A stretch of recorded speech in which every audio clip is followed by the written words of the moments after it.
जय माता दी। राधे राधे। आइए सुनते हैं नवरात्रि व्रत कथा, घट स्थापना, दुर्गा पूजन सामग्री। गंगाजल, रोली, मौली, पान, सुपारी, धूप बत्ती, घी का दीपक, फल, फूल की माला, बिल्वपत्र, चावल, केले का खंभा, बंधनवार के लिए आम के पत्ते, चंदन, घट, नारियल, शयोषधि, हल्दी की गांठ, पचरतन, लाल वस्त्र, पूरी यात्र, चावल से भरा पात्र, गंगा की मृत्तिका, जौ, बतासा, सुगंधित तेल, सिंदूर, कपूर, पंचसुगंध, नैवेद्य के लिए फल इत्यादि, दूध, दही, मधु, चीनी, पंचगव्य, गाय का गोबर, गोमूत्र, गो दूध, गोदही, गोघृत, दुर्गा जी की स्वर्ण मूर्ति अथवा मृत्तिका की प्रतिमा, कुमारी पूजन के लिए वस्त्र, आभूषण तथा नैवेद्य आदि, अष्टमी में ज्योति पूजन के लिए उपरोक्त सामग्री, डाब, घृत, गंगाजल। आइए सुनते हैं श्री दुर्गा नवरात्रि व्रत कथा। व्रत करने की विधि इस प्रकार में उपवास या फलाहार आदि का विशेष नियम नहीं है। प्रातःकाल उठकर स्नान करके मंदिर में जाकर या घर पर ही नवरात्रों में दुर्गा जी का ध्यान करके यह कथा सुननी चाहिए। कन्याओं के लिए यह व्रत विशेष फलदायक है। श्री जगदम्बा की कृपा से सब विघ्न दूर होते हैं।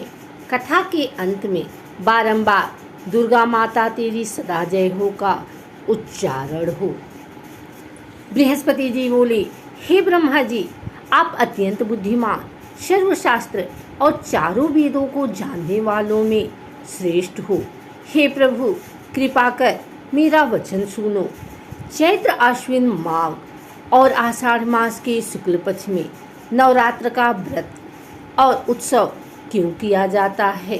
हे भगवान, इस व्रत का फल क्या है? किस प्रकार करना उचित है?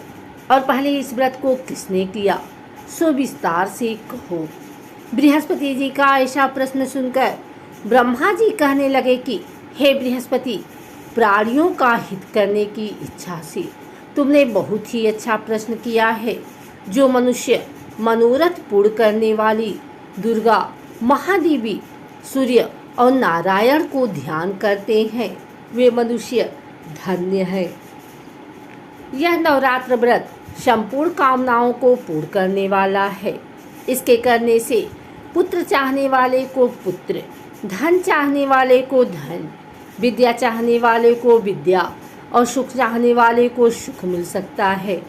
इस व्रत को करने से रोगी मनुष्य का रोग दूर हो जाता है और कारागार में पड़ा हुआ मनुष्य बंधन से छूट जाता है।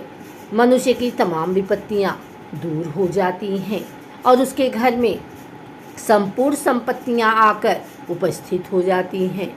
बंध्या और काक बंध्या के इस व्रत के करने से पुत्र हो जाता है। समस्त पापों को दूर करने वाले इस व्रत के करने से ऐसा कौन सा मनोरथ है जो सिद्ध नहीं हो सकता? जो मनुष्य इस अलभ्य मनुष्य देह को पाकर भी नवरात्र का व्रत नहीं करता है, वह माता पिता से हीन हो जाता है, अर्थात उसके माता पिता मर जाते हैं और वह अनेक दुखों को भोगता है। उसके शरीर में कुष्ठ हो जाता है और अंगहीन हो जाता है। उसके संतानोत्पत्ति नहीं होती। इस प्रकार वह मूर्ख अनेक दुख भोगता है। इस व्रत को न करने वाला निर्दयी मनुष्य धन और धान्य से रहित हो, भूख और प्यास के मारे पृथ्वी पर घूमता है और गूंगा हो जाता है। यदि व्रत करने वाला मनुष्य सारे दिन का उपवास न कर सके तो एक समय भोजन करे और उस दिन बांधवों सहित नवरात्र व्रत का कथा श्रवण करे। हे बृहस्पति, जिसने पहले इस महाव्रत को किया है उसका पवित्र इतिहास मैं तुम्हें सुनाता हूँ, तुम सावधान होकर सुनो। इस प्रकार ब्रह्मा जी के वचन सुनकर बृहस्पति जी बोले, हे ब्राह्मण, मनुष्यों को कल्याण करने वाले इस व्रत के इतिहास को मेरे लिए कहो। मैं सावधान होकर सुन रहा हूँ। आपकी शरण आए हुए मुझ पर कृपा करो। ब्रह्मा जी बोले, पीठत नाम के मनोहर नगर में एक अनाथ नाम का ब्राह्मण रहता था। वह भगवती दुर्गा का भक्त था। उसके यहाँ संपूर्ण सद्गुणों से युक्त मानो ब्रह्मा की सबसे पहली रचना हो ऐसी यथार्थ नाम वाली सुमति नाम की एक अत्यंत सुंदर कन्या पैदा हुई। वह कन्या सुमति अपने घर के बालकपन में अपनी सहेलियों के साथ क्रीड़ा करती हुई इस प्रकार बढ़ने लगी जैसे शुक्ल पक्ष में चंद्रमा की कला बढ़ती है। उसका पिता प्रतिदिन दुर्गा की पूजा और होम किया करता था। उस समय वह भी नियम से वहां उपस्थित होती थी। एक दिन वह सुमति अपने सखियों के साथ खेलने लग गई और भगवती के पूजन में उपस्थित नहीं हुई। उसके पिता को पुत्री को ऐसी असावधानी देखकर क्रोध आया और पुत्री से कहने लगा कि हे दुष्ट पुत्री, आज प्रभात से तुमने भगवती का पूजन नहीं किया। इस कारण मैं किसी कुष्ठी और दरिद्र मनुष्य के साथ तेरा विवाह करूंगा। इस प्रकार कुपित पिता के वचन सुनकर सुमति को बड़ा दुख हुआ और पिता से कहने लगी कि हे पिताजी, मैं आपकी कन्या हूँ। मैं आपके सब तरह से अधीन हूँ। जैसी आपकी इच्छा हो मेरा विवाह कर सकते हो। होगा वही जो मेरे भाग्य में लिखा है। मेरा तो इस पर पूर्ण विश्वास है। मनुष्य न जाने कितने मनोर्थों का चिंतन करता है, पर होता वही है जो भाग्य में विधाता ने लिखा है। जो जैसा करता है उसको फल भी उस कर्म के अनुसार ही मिलता है, क्योंकि कर्म करना मनुष्य के अधीन है पर फल देना भगवान के अधीन है।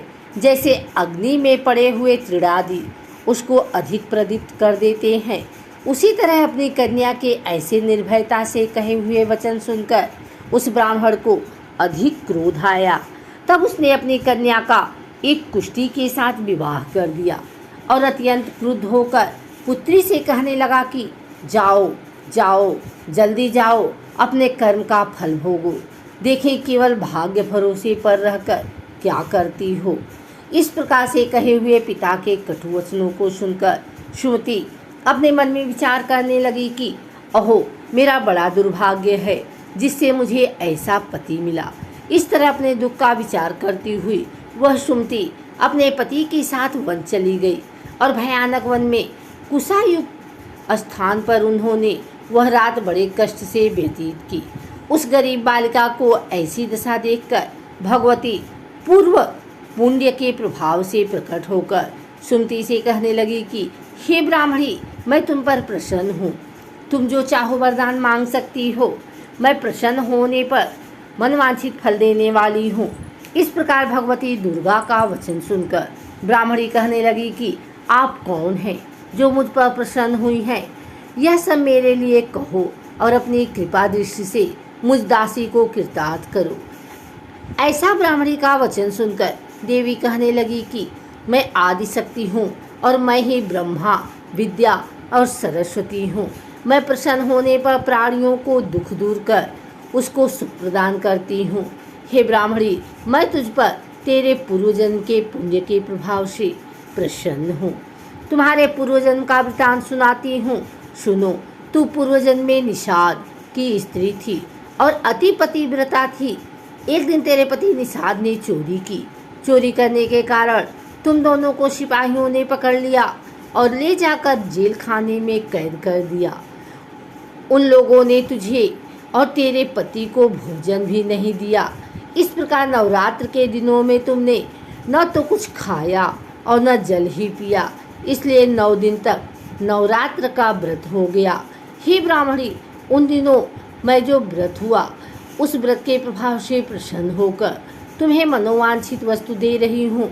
तुम्हारी जो इच्छा हो सो मांगो। इस प्रकार दुर्गा के कहे वचन सुनकर ब्राह्मणी बोली कि अगर आप मुझ पर प्रसन्न हैं तो हे दुर्गे, आपको प्रणाम करती हूँ। कृपा करके मेरे पति के कोढ़ को दूर करो। देवी कहने लगी कि उन दिनों में जो तुमने व्रत किया था उस व्रत के एक दिन का पुण्य अपने पति का कोढ़ दूर होने के लिए अर्पण करो।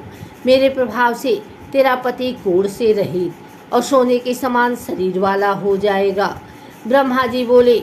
इस प्रकार देवी का वचन सुनकर वह ब्राह्मणी बहुत प्रसन्न हुई और पति को निरोग करने की इच्छा से ठीक है ऐसा बोली। तब तक उसके पति का शरीर भगवती दुर्गा को कृपा दृष्टि से कुष्ठहीन होकर अति कांति युक्त हो गया, जिसकी कांति के सामने चंद्रमा को कांति भी छिड़ हो जाती है। वह ब्राह्मणी पति की मनोहर देह को देखकर देवी को अति पराक्रमी वाली समझकर स्तुति करने लगी। हे दुर्गे, आप दुर्गत को दूर करने चली, तीनों जगत का संताप हरने वाली, समस्त दुखों को दूर करने वाली, रोगी मनुष्यों को निरोग करने वाली, प्रसन्न होने पर मनवांछित वस्तु को देने वाली और दुष्ट मनुष्य का नाश करने वाली हो। तुम ही सारे जगत की माता और पिता हो। हे अम्बे, मुझ अपराध रहित अबला को मेरे पिता ने कुष्ठा के साथ विवाह कर मुझे घर से निकाल दिया। उसकी निकाली हुई मैं पृथ्वी पर घूमने लगी। आपने ही मेरा इस आपत्ति रूपी समुद्र से उद्धार किया। हे देवी, आपको प्रणाम करती हूँ, मुझ दिन की रक्षा करो।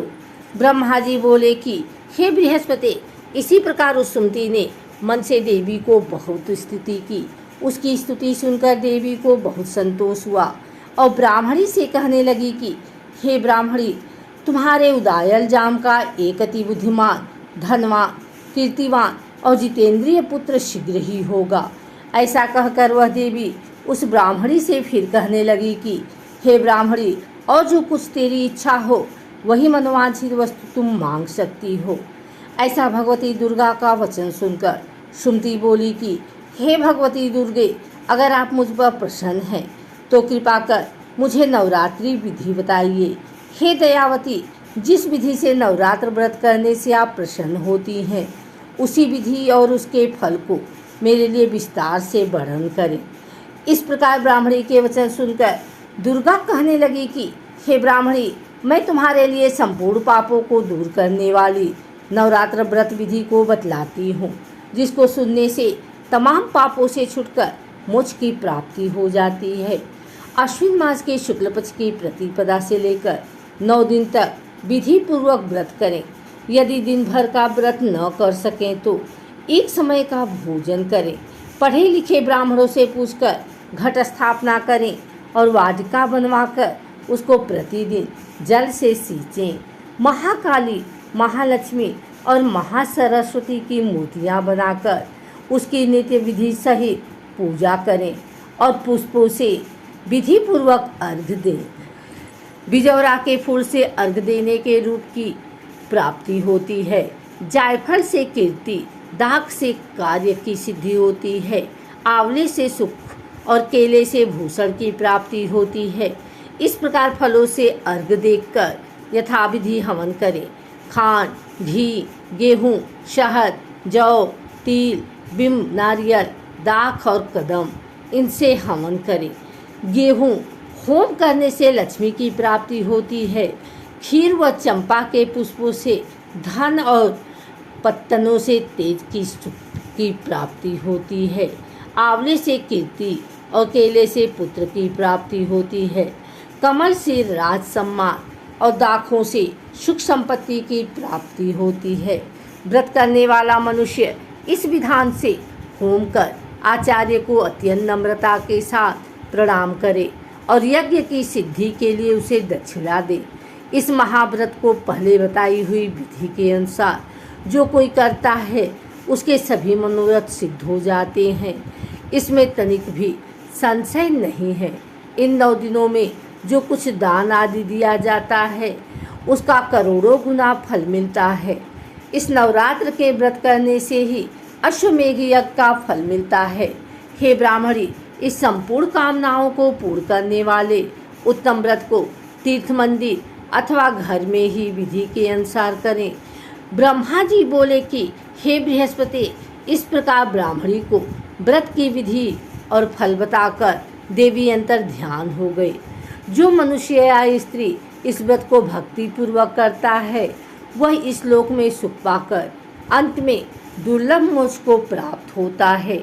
हे बृहस्पति, यह दुर्लभ व्रत का महात्म्य मैंने तुम्हारे लिए बताया है।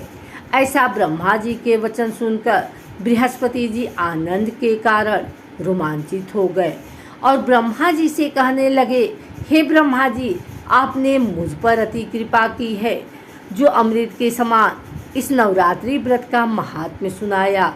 हे प्रभु, आपके बिना और कौन इस महात्म्य को सुना सकता है। ऐसे बृहस्पति जी के वचन सुनकर ब्रह्मा जी बोले कि हे बृहस्पति, तुमने सब प्राणियों का हित करने वाले इस अलौकिक व्रत को पूछा है, इसलिए तुम धन्य हो। यह भगवती शक्ति संपूर्ण लोकों का पालन है करने वाली इस महादेवी के प्रभाव को कौन जान सकता है।